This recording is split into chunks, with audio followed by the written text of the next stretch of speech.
এতগুলো মানুষ, এতগুলো ক্যামেরা, ওয়াও ওয়াও। সো আমি এই গল্পের সাথে আমার নিজের সংযুক্ত হওয়ার গল্পটা একটু ছোট্ট করে বলি। আমাদের যে captain of the ship Yamin এলান ভাই, সে আমার স্কুলের বড় ভাই, আমরা একই স্কুলে পড়াশোনা করেছি। তার প্রতি আমার একটা ভীষণ দুর্বলতা আছে। তার নির্দেশনায় আমি এর আগেও কাজ করেছি, এই সিনেমার বাইরে একটা একক নাটকে কাজ করেছি।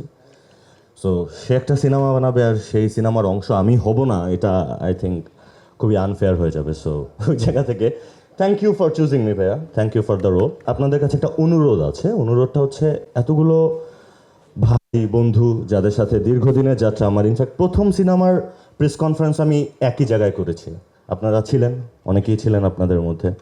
সো আপনাদের কাছে আমি এই আহ্বানটা করব, রিলিজের আগ পর্যন্ত এই সিনেমার জন্য যতটুকু জ্বালানি প্রয়োজন ততটুকু জ্বালানি আপনারা দিবেন, ততটুকু আমাদেরকে সামনে এগিয়ে নিয়ে যাবেন, পুশ করবেন। আপনাদের হেল্পটা আমাদের খুবই প্রয়োজন। Thank you so much, thank you.